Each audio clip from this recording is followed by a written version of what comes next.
Gênesis capítulo de número 8 e o versículo de número 6.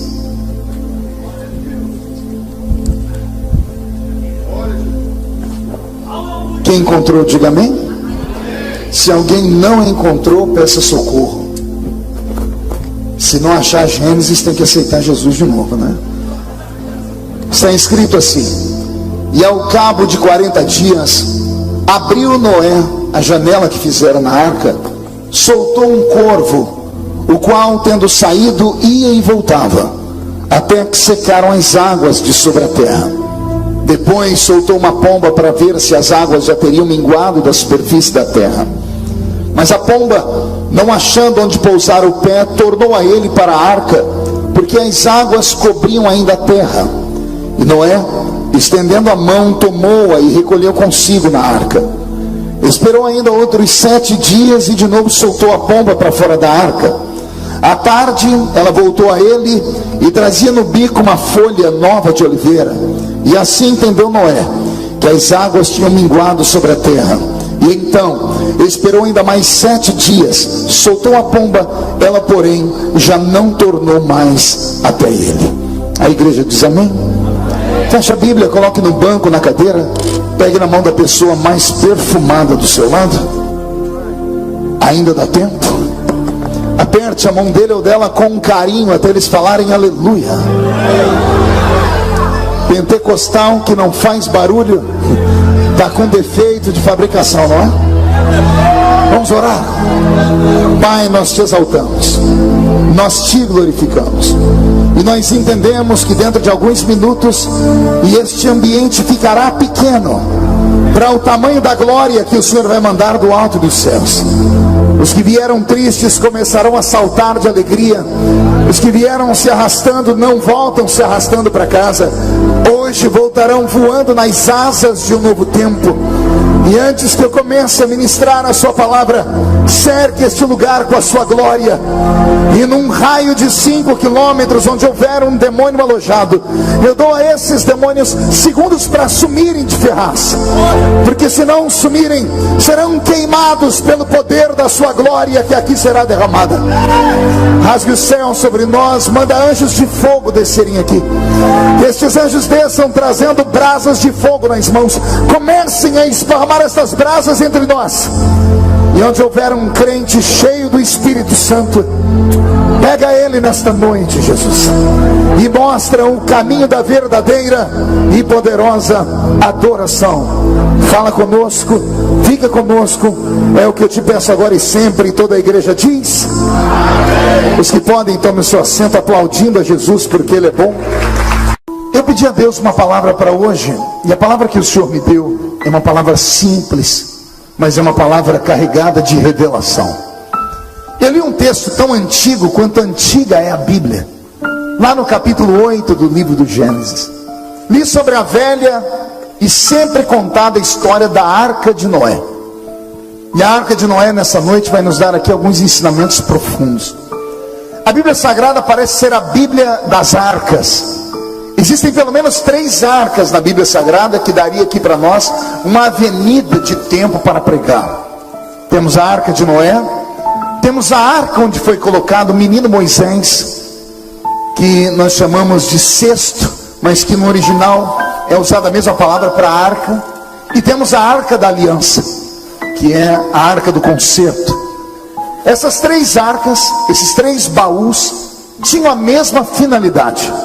A finalidade deles era salvaguardar algo precioso, era proteger da destruição, da morte e dos olhos dos inimigos aquilo que estava guardado dentro da arca.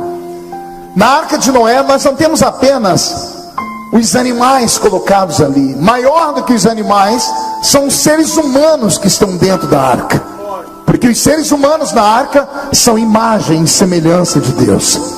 Aquela arca foi criada para salvaguardar então a raça humana da destruição do dilúvio.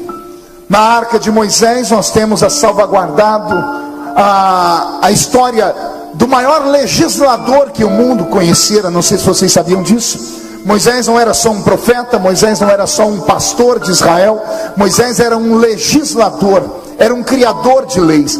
É ele que constrói a Constituição Federal da nação de Israel. É ele quem traz para a nação de Israel as 613 leis que estão no livro de Levítico, e mais o decálogo, os 10 mandamentos escritos pela mão do próprio Deus. E temos a Arca da Aliança, que guardava dentro dela um vaso de ouro com maná. O maná era o pão caído do céu, que por 40 anos saciou a fome do povo hebreu pela caminhada do deserto. Também estava dentro da arca as tábuas da lei escritas pela mão de Deus, e a vara de Arão que havia florescido no meio do deserto. Então esses 3 utensílios chamados de arca, que estão na nossa Bíblia, têm a mesma finalidade: guardar algo extremamente importante. Eu quero que você nesse momento olhe ao seu redor todo e perceba que nós estamos entre 4 paredes. E essas 4 paredes hoje têm um outro nome. Eu não sei se aqui durante a semana é chamado de casa de espetáculos, de show, de agremiação. Hoje esse lugar é chamado de igreja. Vou falar de novo. Hoje esse lugar é chamado de igreja. Fazer cultos em ambientes como esse não é nada fácil, porque só Deus sabe os outros tipos de festa que tiveram aqui, pelos cantos e banheiros desse lugar, as orgias feitas. Só Deus sabe como demônios se apossam de ambientes, porque quem conhece o mundo espiritual, entende de batalha espiritual, sabe que demônios trabalham com ponto de contato. Talvez por isso, quando entramos numa reunião como essa, num lugar como esse, parece que nada dá certo. O som zanga, o telefone, nada presta. Por quê? Porque o ambiente não foi consagrado a Deus por tanto tempo. Mas basta um crente aqui dentro entender que não veio para um show, entender que não veio para uma festa mundana, e começar a abrir o seu peito e começar a dizer glórias a Deus.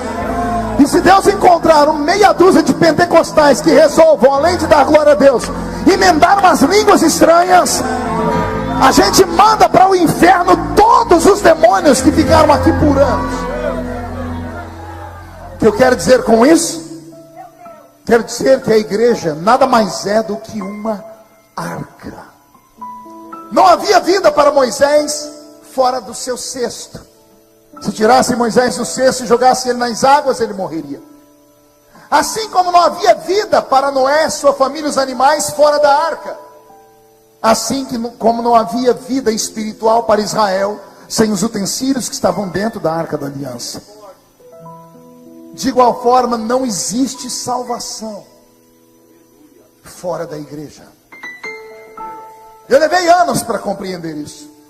Cheguei a discutir com meus professores de escola dominical. Cheguei a dizer a eles e provar a eles que a salvação não era uma coisa imposta por um título de igreja.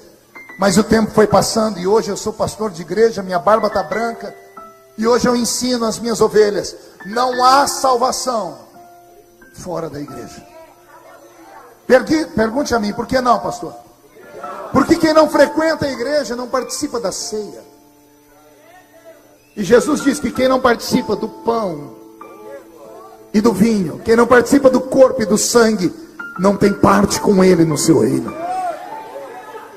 É somente dentro de um ambiente sagrado, quando nós comungamos, que a nossa alma se alimenta. Porque Paulo diz: quando vocês se ajuntam em uma igreja, uns têm salmos, outros têm testemunhos, e Paulo diz: aí vocês saem da terra e entram nas regiões celestiais.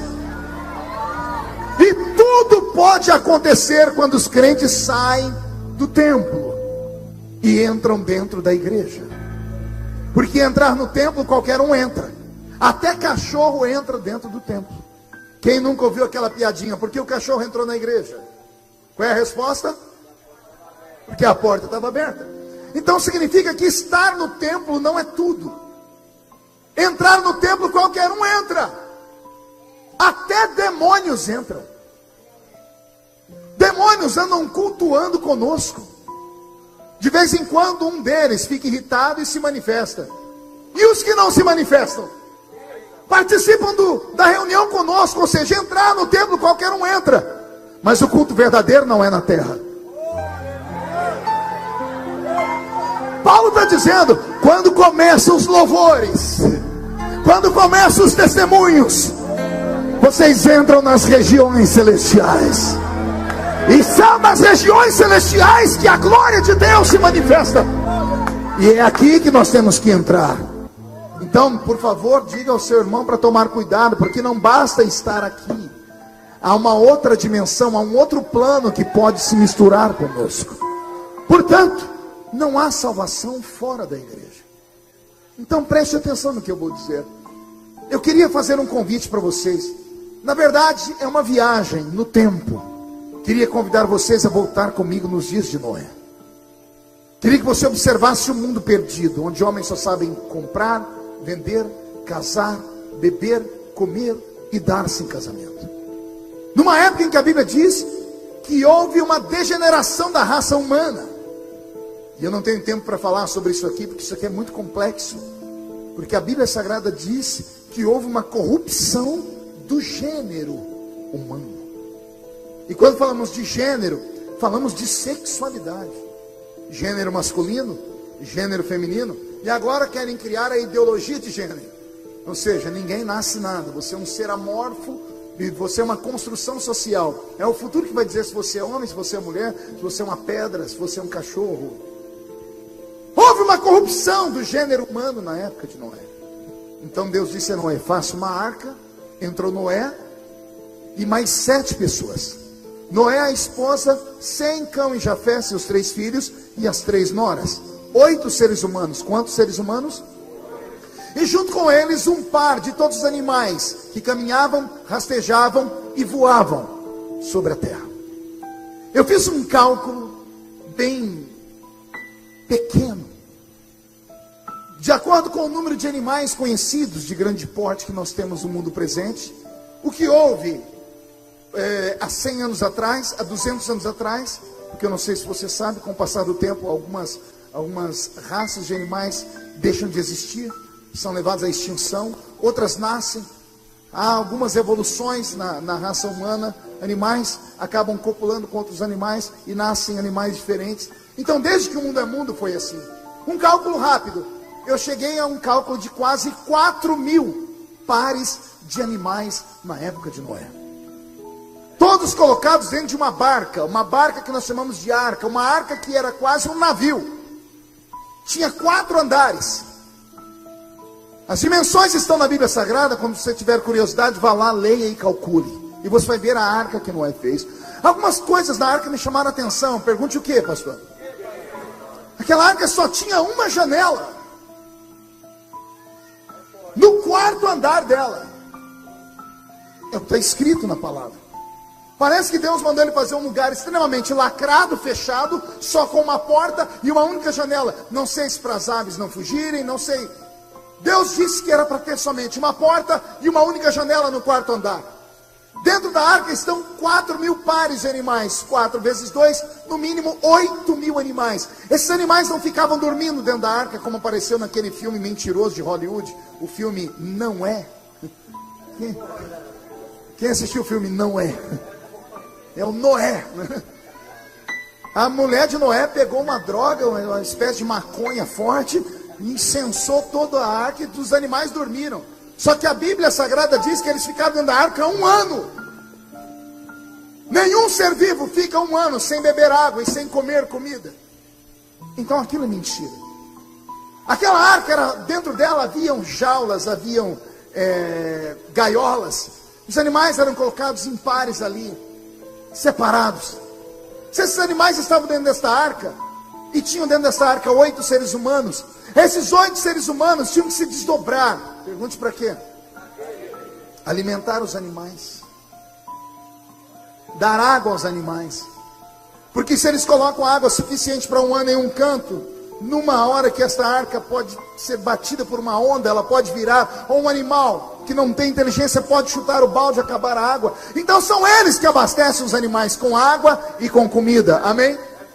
Aí eu fiz um outro trabalho, pergunte qual?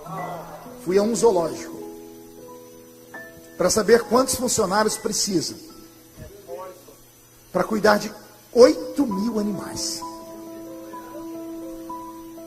O cálculo é tão absurdo que para aqueles 8 seres humanos conseguir dar água e alimento para esses 8.000 animais, eles tinham que trabalhar no mínimo de 16 a 17 horas por dia, ininterruptamente. Ininterruptamente. Só para colocar água e comida, por dia, durante um ano.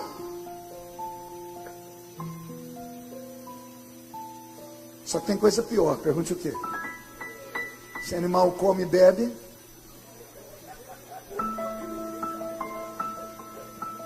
ele defeca e urina.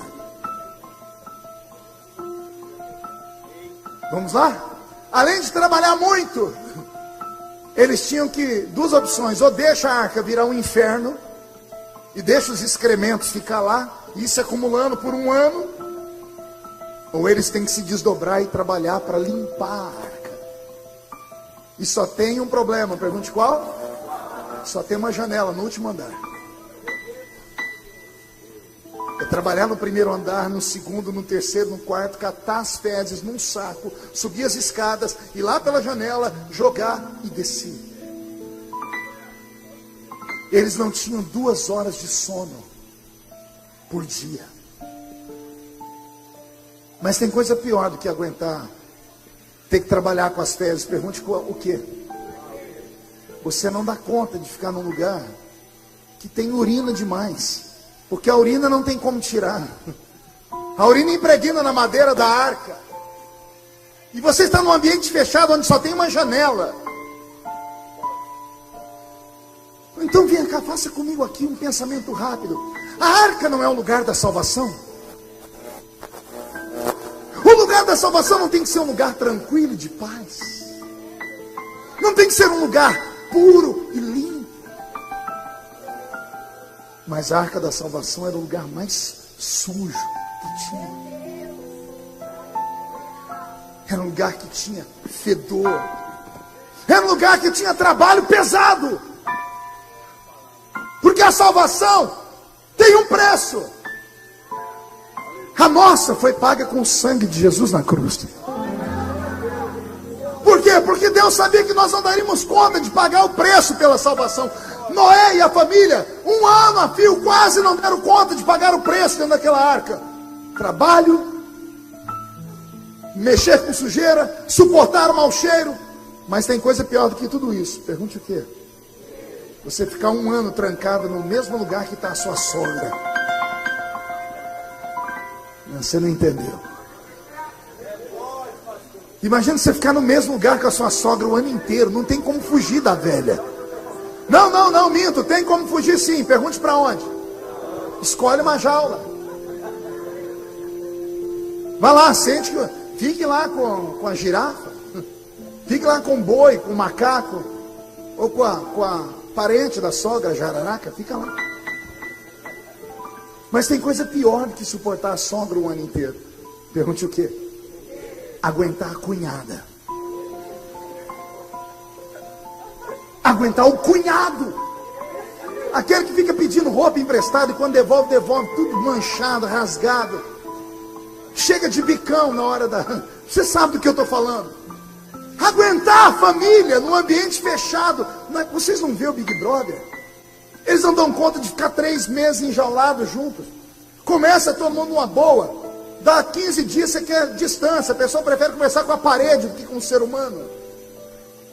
Imagine ficar trancado dentro da arca 1 ano a fio. Com todas as coisas que eu falei. Imaginou? Se você vivesse naqueles dias, você gostaria de estar dentro ou fora da arca? E diz aí, você tem só 2 opções: dentro ou fora. Não ouvi? Mesmo sendo tão difícil? Então por que você não suporta às vezes ficar na igreja?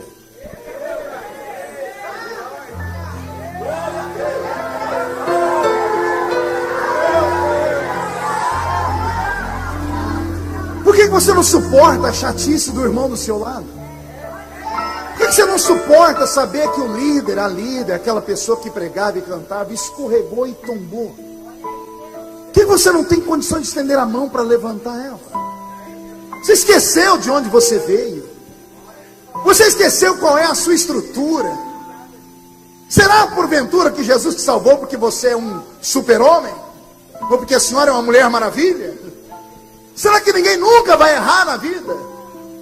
Por que usamos a nossa língua às vezes como uma... que tem língua que é maior que a minha gravata, para matar as pessoas? As pessoas não entendem que igreja não é um lugar de se julgar pecadores. A igreja é uma arca. O Senhor não escolheu você porque você é bonito. O Senhor não escolheu você porque você é perfeito. Foi exatamente pelo contrário. Igreja não é um ajuntamento de santos como pregam os nossos antigos pais. Não. Igreja é igual a curva de rio. Tudo que não presta para aqui dentro. Você está achando que eu estou mentindo? Olha para a pessoa do seu lado esquerdo e do seu lado direito. Dá uma olhadinha nela assim. Ah, se você tivesse o dom da revelação. Ah, se você tivesse a visão de raio-x, para saber quem é essa criatura que está aí do seu lado agora, bonita, enfeitada, com essa roupa de crente, essa roupa de ver Deus. Se você soubesse o que essa criatura apronta durante o dia, o que ela faz da calada da noite nos Facebooks da vida, nos WhatsApps da vida. Se você soubesse o que essas pessoas são de verdade, você estaria agora segurando a sua bolsa com as duas mãos, senhora. Você teria mudado de lugar. Por quê, pastor? Porque quando a Bíblia nos chama de santos, ela não está dizendo que somos perfeitos. Santo significa separados. Fomos separados do mundo. Por quê, pastor? Porque nós merecemos? É claro que não. Somos salvos pela misericórdia. Somos salvos pelo quê? Repete essa palavra de novo. Pergunte para o seu irmão: você sabe o que é misericórdia? Pastor João, vem cá, por favor. Fique aqui na minha frente olhando para mim. Tudo que eu vou dizer é metafórico, tá? A palavra misericórdia são duas palavras no latim unidas em uma só. A palavra misericórdia é a junção da palavra miseris e córdia. Miseris vem de miséria. E o que é miséria? Miseris no latim, coisa podre, suja, defeituosa, mal cheirosa, desgraçada, destruída, caída. Isso é miseris. E córdia? Córdia é coração. Olha que coisa linda. Misericórdia. O que é misericórdia? É pegar o sujo, o caído, o destruído, o mal cheiroso e colocar ele no coração. Pergunte: de que forma, pastor? Assim.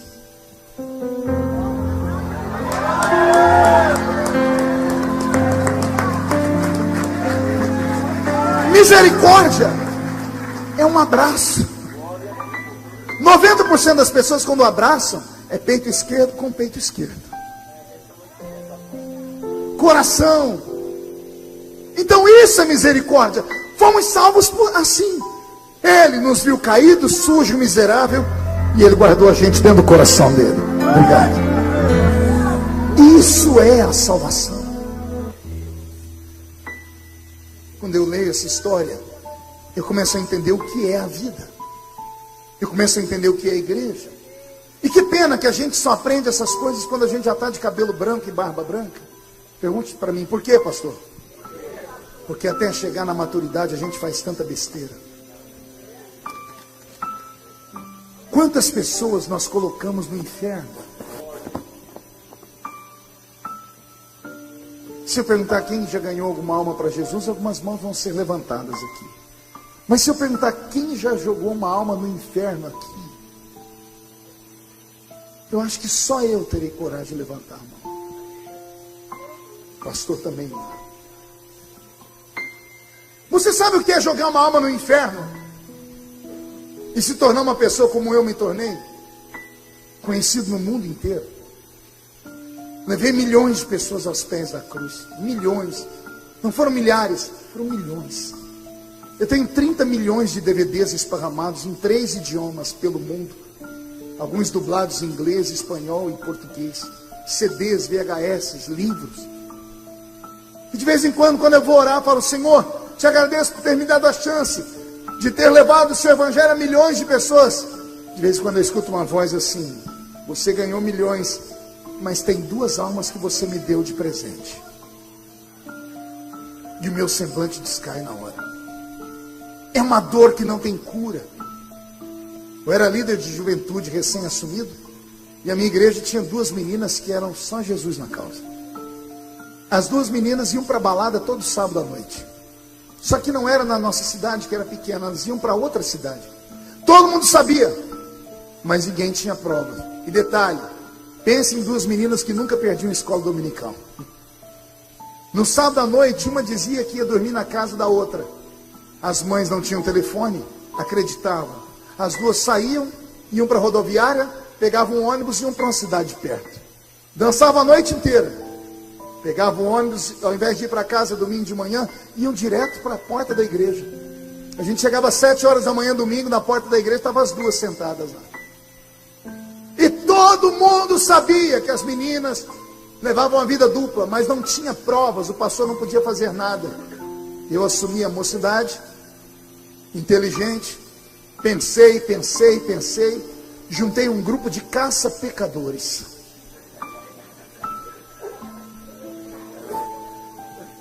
Crentes perfeitos, prontos para apontar o dedo para qualquer um. Arrumamos um carro emprestado, uma Belina 2, que só Jesus na causa. Tinha uma máquina Polaroid, daquelas antigas, que você apertava e saía uma foto. Juntamos uma vaquinha e arrumamos 4 walkie-talkies. As meninas moravam a distância de 200 metros uma da outra, então o walkie-talkie funcionava a cada 50 metros. E a gente botava um a cada 50 metros, falando: como é que tá aí? Não saiu daqui ainda não. E aí? Também não saiu daqui ainda não. Saíram de casa. Onde estão? Estão indo para a rodoviária, vamos junto. Entraram no ônibus, a gente entrou no carro. Seguimos até Franca, uma cidade próxima à minha. Elas desceram da rodoviária e o baile ficava a 100 metros da rodoviária. Ficamos na porta do baile. Quando elas entraram, pegamos a máquina: tire foto, tiramos foto. Quando nós vimos que a foto saiu e as meninas entraram, pense num fogo que caiu dentro do carro. Falamos em línguas. O diabo vai ser desmascarado. Vamos acabar com o inferno. Esperamos até o baile acabar. Quando elas saíram, tiramos fotos de novo para ver, porque a nossa intenção era tirar foto delas agarrando alguém, mas não tivemos essa proeza. Elas entraram no ônibus e nós fomos embora para casa. Domingo, na escola dominical, chamei o pastor num canto e disse: pastor, olha aqui, o senhor queria provas? O pastor olhou, ficou com tanta raiva, disse: não vou resolver esse caso hoje não. Domingo à noite ele disse para a igreja: terça-feira é culto de doutrina, ninguém falte porque eu tenho um assunto sério. Falar isso em cidade pequena é a mesma coisa que dizer: vem todo mundo para a igreja. Os curiosos saíam de todos os buracos possíveis. Quando o pastor dizia isso, não cabia gente na igreja, só podia entrar quem tinha carteirinha de membro. A igreja entupida de gente. As 2 meninas sentadas na frente. O pastor terminou de cantar, leu os pedidos de oração, orou.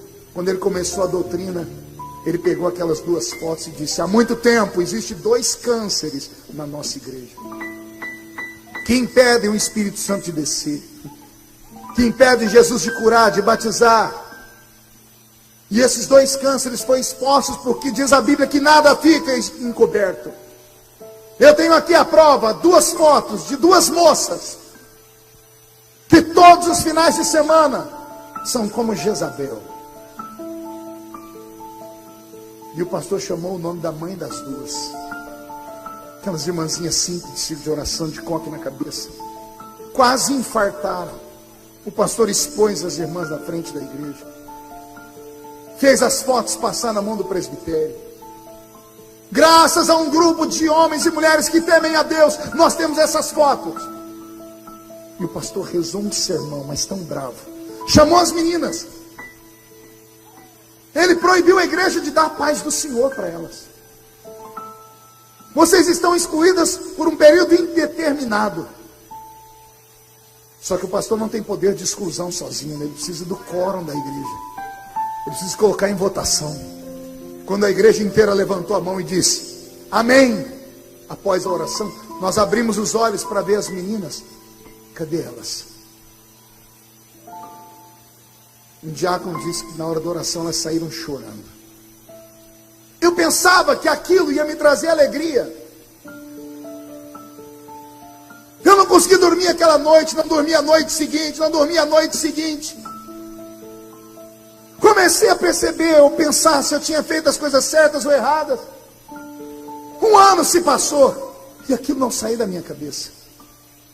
Até que eu precisei de misericórdia. Só entende de misericórdia quem precisa dela. Anote isso na sua alma. Só sabe perdoar quem já foi perdoado.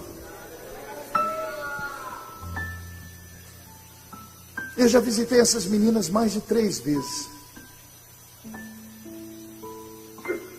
Na primeira vez me trataram com desdém. Na segunda nem me receberam. Na última vez, eu saí da casa delas e sentei no meio fio da calçada e chorei. Passaram-se 3 anos. Uma delas tinha 3 filhos, um de cada pai. A outra juntou os panos com um traficante. E as duas parecem que combinaram, porque me receberam e falaram a mesma coisa. Disseram assim: eu era fraca, mas eu ia na igreja. A gente voltava dos bailes, sentada no ônibus, falava uma para outra chorando: um dia nós vamos firmar. Jesus vai ajudar a gente. Mas você não deixou, Marco. Você expôs a gente, a nossa família. Você sabe o estrago que foi na nossa casa. Você sabe a situação da saúde da minha mãe, para onde foi. E me expulsaram da casa delas. E eu carrego esse peso na minha alma. E eu não queria que ninguém carregasse isso.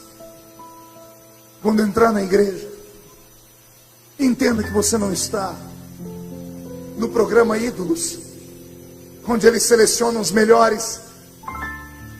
Se fosse para escolher os melhores, nenhum de nós estaríamos aqui. Só estamos aqui porque não valemos nada. Só estamos aqui porque se Ele não cruza o nosso caminho, estaremos mortos. Só estamos aqui porque a porta da arca se abriu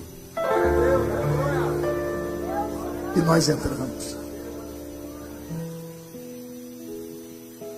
Quando Deus viu o pecado do nosso pai, o primeiro deles, Adão, Deus desceu no jardim e fez uma pergunta a Adão. Quem lembra a pergunta? Eva comeu a fruta, deu a fruta para Adão, Adão comeu a fruta, e Deus chegou de tarde. E Deus fez qual pergunta? Aonde? Deus sabia onde ele estava, sim ou não? Pois bem, se Deus sabia, por que ao invés de fazer essa pergunta, Deus não faz outra? Pergunte qual? O que você fez?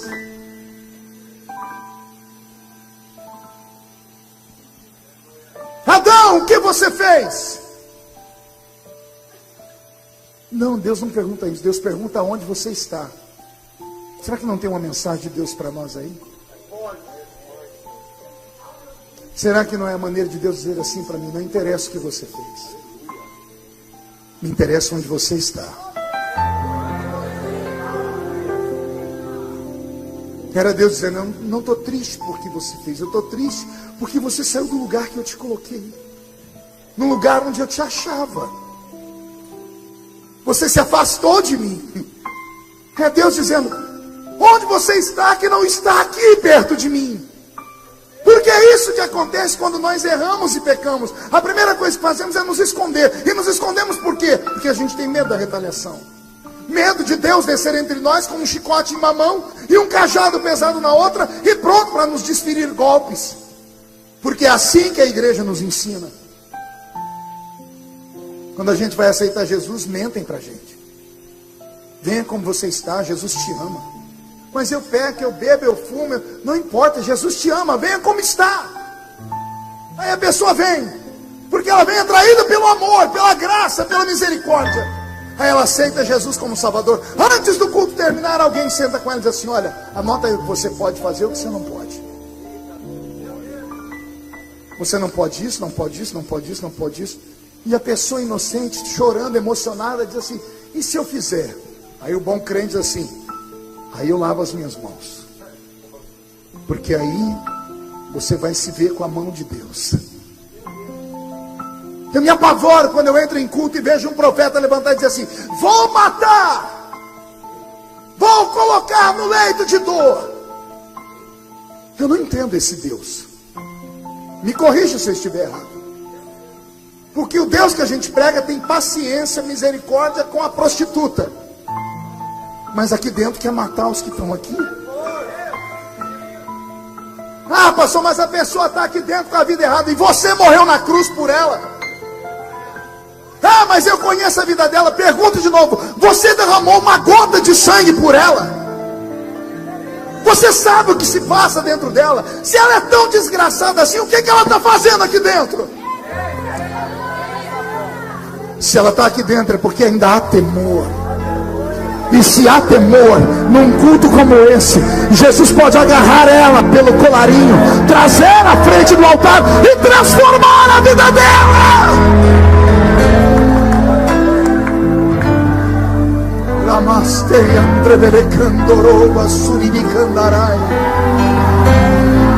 Deus está aqui. O Senhor está falando com dois grupos aqui. Deus está falando com aqueles que só sabem dizer assim: a lei manda matar, e tu o que dizes? E Deus está falando com a outra turma que não pode falar nada. Pergunte por que não pode falar nada. Porque foi pego no ato do adultério. Foi arrastada à beira da praia. Você já estudou essa história da mulher adúltera? A mulher foi pega num prostíbulo. O prostíbulo é no centro da cidade. Assim como a sinagoga fica no centro da cidade. Quando alguém é pego em pecado, leva para o sacerdote julgar. Ou seja, do centro para o centro, sim ou não? Só que pegaram ela tão cedo, disseram assim: não, a morte para ela é pouco. Vamos levar ela para a praia, para brincar de afogamento. Vamos arrastar o corpo dela no meio daquelas conchas quebradas da maré que foi. Vamos ver o corpo dela sangrar primeiro. Vamos deixar a multidão cuspir. Vamos deixar as pessoas humilhá-la. Vamos matá-la moralmente primeiro. Porque a morte para um adúltero é pouco. Só que naquele dia, Jesus acordou antes dos discípulos. Parou na beira da praia, agachou, cravou o dedo na areia e começou a escrever: eu sou o caminho, a verdade e a vida. Ninguém vem ao Pai se não for por mim. A multidão está vindo lá, a multidão está em pé, sim ou não? A mulher está sendo arrastada pelos cabelos. A mulher está caída. E Jesus está agachado, porque só assim dá para escrever na areia. Sim ou não? O homem sai de lá e vem até Jesus e diz: a lei manda matar a mulher pega no adultério. E o Senhor o que diz? É um ato de falta de educação. Quando alguém vem falar com você, você está agachado, você não ficar de pé para falar com a pessoa. Jesus deveria ter ficado em pé, cumprimentado o rapaz. Mas não. A Bíblia diz que do jeito que ele estava, ele ficou. Tanto é que ele acabou de falar e voltou a escrever na areia. E eu aprendo uma coisa aqui, pergunte o quê? Jesus não respeita acusadores. Ele não para ouvir acusadores. Sabe o que eu acho mais bonito? Diz o quê? Só tem duas pessoas no mesmo nível naquela multidão. Uma é a adúltera, o outro é Deus. Ela está lá agachada, e Jesus está agachado também. Ele não olha para eles, ele olha para ela. A lei manda matar e tu? Quem não tem pecado, atire a primeira pedra. E ele volta a escrever: eu sou o bom pastor. O bom pastor dá a vida pelas suas ovelhas. É aí que Jesus se levanta, vai até ela, coloca ela de pé e diz: e aí, mulher? Cadê os seus acusadores? Foram embora, mestre. Não te acusaram? Não. Também eu não posso te acusar. Se eles que pecam não podem te acusar, imagina eu que vim te salvar. Vai. Vai. Se membra numa igreja. Vai e paga o dízimo. Vai e oferta. Vai e acerta o seu casamento. Ele diz isso? Ele diz o quê? Vai, não peques mais. Recebe nesta noite a maior alegria que você podia sentir na vida. Porque apesar de tudo, você está salvo. Não há nada que o homem possa fazer para ser salvo. Repito, não há obra nenhuma que o homem possa fazer para ser salvo, a não ser reconhecer Jesus como Salvador. É o que está escrito na Bíblia, sim ou não? A salvação não é por obras. O que são obras? Pergunte para mim, o que são obras, pastor? Jejum, oração, dízimo, batismo. A salvação não é por obras, para que ninguém dela se glorie. Senão o homem poderia dizer assim: eu me salvei porque eu sou bom, me salvei porque eu sou santo, me salvei porque eu sou puro. A salvação não é por obras. A salvação é pela graça. E você sabe o que é graça? Favor que você não merece. Pela graça sois salvos, por meio da fé. E isso não vem de vós. Isso é dom de Deus. Aí vem a pergunta que não quer calar. Pergunte qual? Olhe para a cara do seu irmão. Memorize o rosto dessa criatura. E tente responder: por que Jesus salvou ele?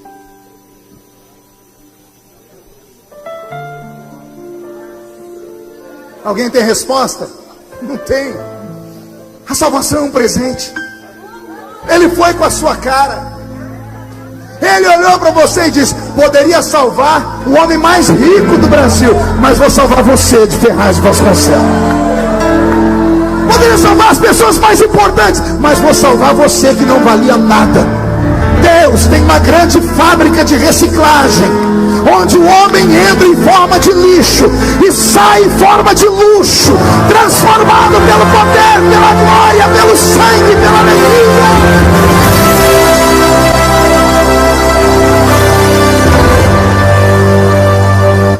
Se alegra.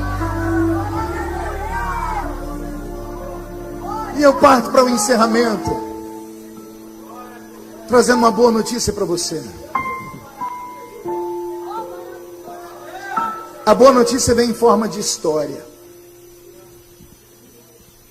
Quando caiu o pastor Jim Swaggart, eu era garoto, o Brasil inteiro chorou, o mundo chorou, pessoas perderam a fé. Todos se espantaram e se escandalizaram.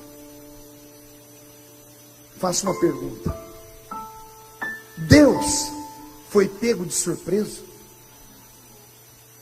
Como? Não. Tem certeza? Deus não olhou para baixo, viu Jim Swaggart caído. Aliás, Deus assistiu o Jornal Nacional. Fantástico. E quando ele viu lá a notícia, caiu Jim Swaggart, Deus botou a mão na cabeça e gritou: ai meu eu. Entenderam aí? Para entender o pastor tem que ser inteligente.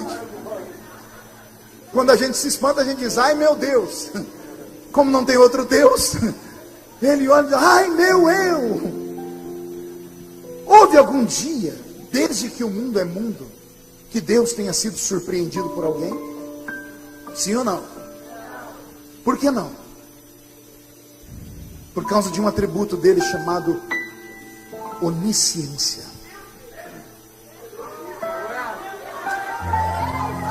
Calma, vocês vão, daqui a pouco vocês vão gritar de verdade.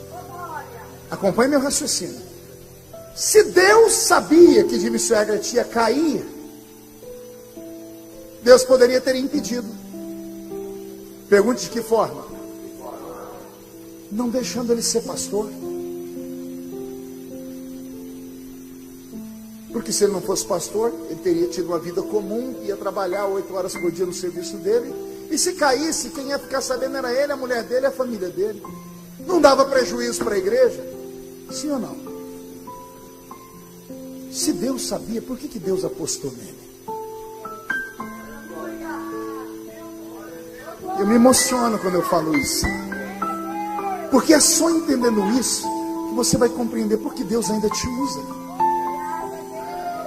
Você acha que nessa plataforma aqui só tem anjos e anjas? Deixa eu falar com os pastores aqui.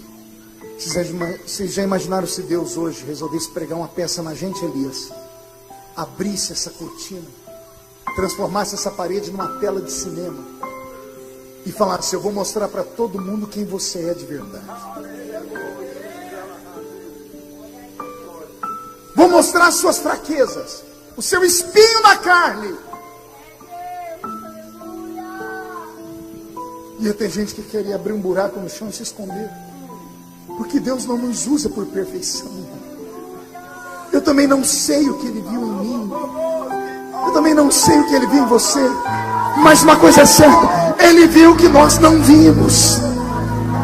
E Ele nos amou assim mesmo.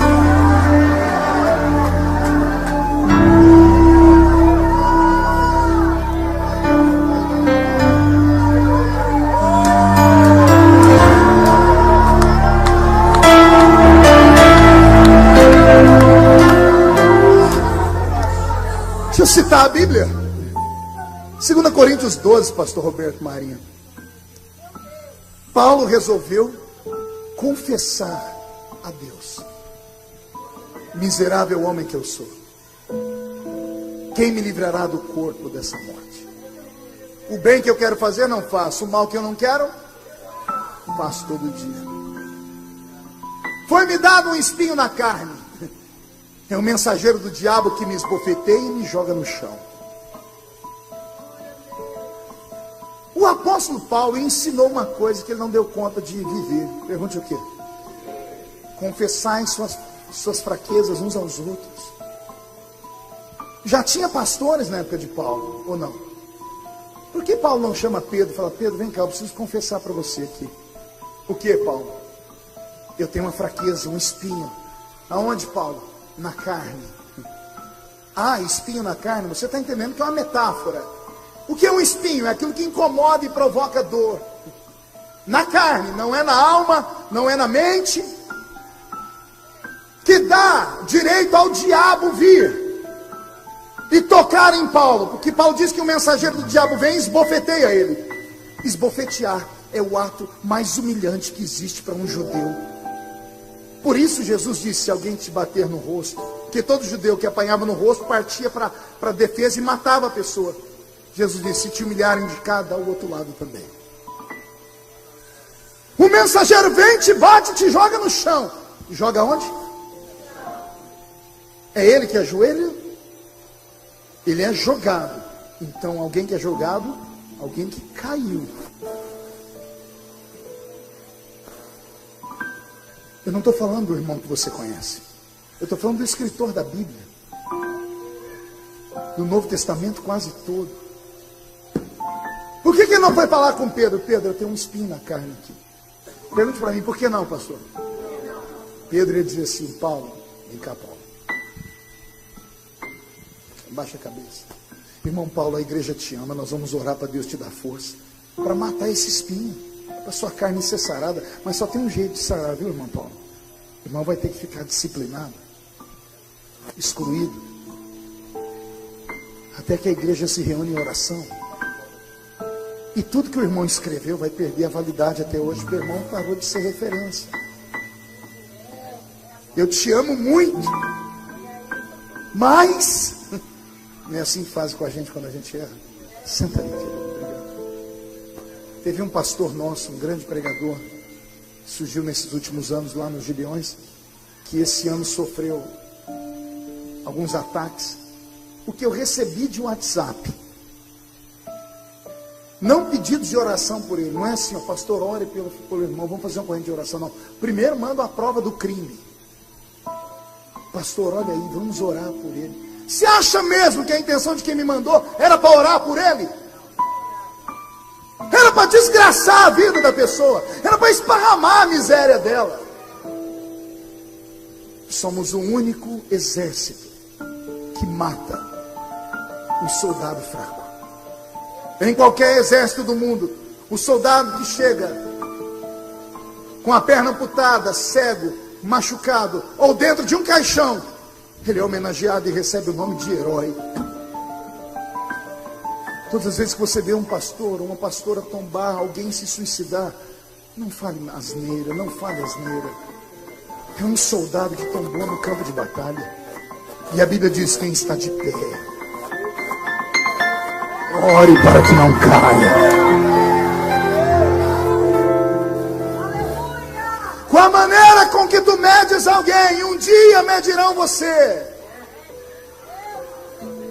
Se agires de misericórdia, terão misericórdia de ti. Se fores a ferro e fogo virão contra ti. Anote o que eu estou dizendo. Porque plantar é uma opção, colher não. Colher é obrigação.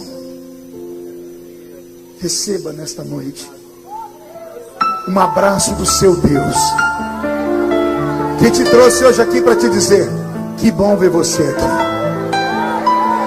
Ainda que esteja fraco, ainda que tenha tombado, ainda que bom saber que você ainda acredita que num culto o meu Espírito pode descer sobre ti, o manto do sangue pode te proteger e a glória de Deus pode te envolver. Quem acredita, dê uma glória a Deus.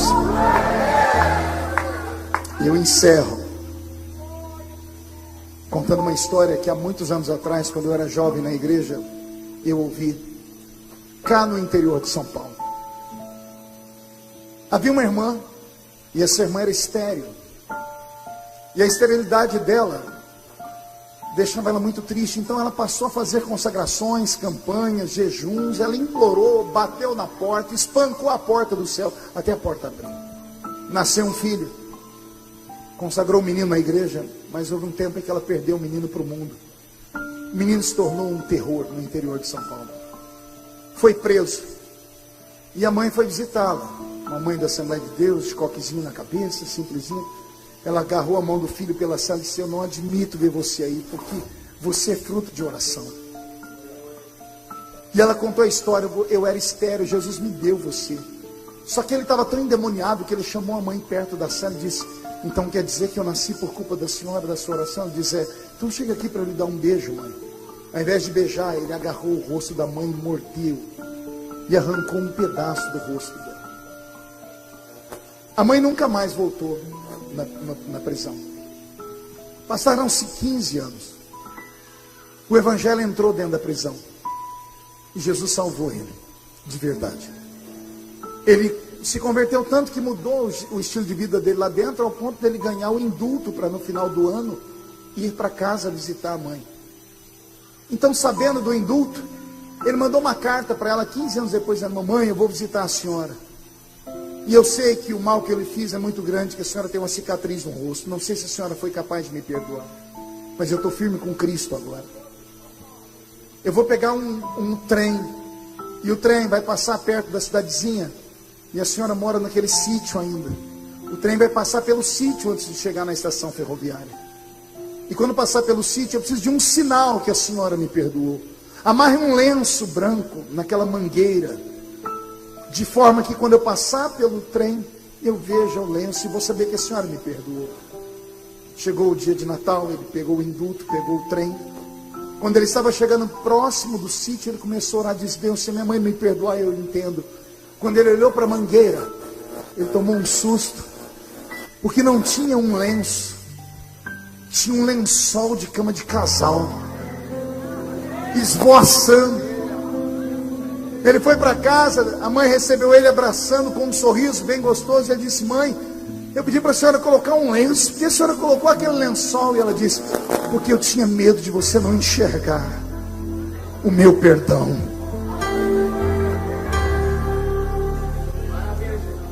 Assim é Deus. Nesta noite de festa, numa programação de rádio, onde temos aqui muitos cantores levitas de primeiro mundo, eu sou um pregador pentecostal. Ao invés de Deus dar uma mensagem daquelas que arranca tatu da toca e sabiá do toco, por sua culpa, Jesus me faz falar que Ele te ama. E Ele mandou te dizer: aguenta, porque quem transforma o homem não é a igreja, é o Espírito. E o Espírito Santo já começou a obra.